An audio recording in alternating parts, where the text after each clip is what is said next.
कभी कभी विरासत में सिर्फ प्रॉपर्टी नहीं बल्कि डर भी मिलता है।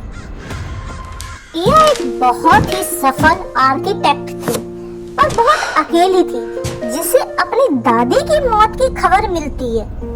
दादी ने रिया के लिए एक वसीयत भी छोड़ा था, जिस पर लिखा था, अगर तुम एक सप्ताह यहाँ रह गई तो सब कुछ तुम्हारा हो जाएगा।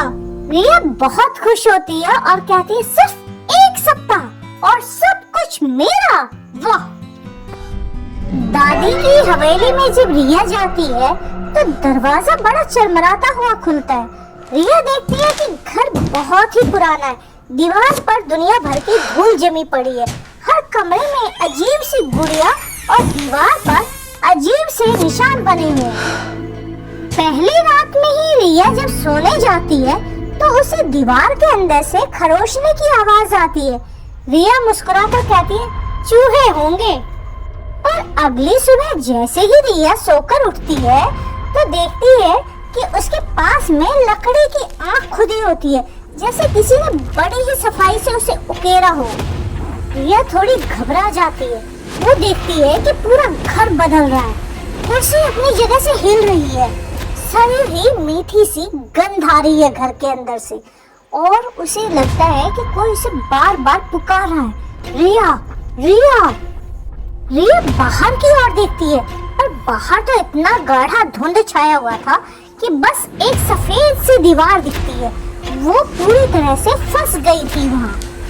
अचानक से रिया को दीवार के पीछे एक छिपा हुआ कमरा मिलता है। उस कमरे में दादी की पेंटिंग्स टंगी हुई थी और हर पेंटिंग में दादी का चेहरा और भी ज्यादा डरावना लग रहा था। लंबे लंबे हाथ, धसी आंखें और माथे पर वही आंख का निशान। वहीं पर रिया को एक डायरी मिलती है। उसमें लिखा हुआ था, इस घर में एक आत्मा कैद है और जो अकेलेपन से जिंदा है। अगर कोई अकेला यहाँ आया तो वो उसी का हिस्सा बन जाएगा।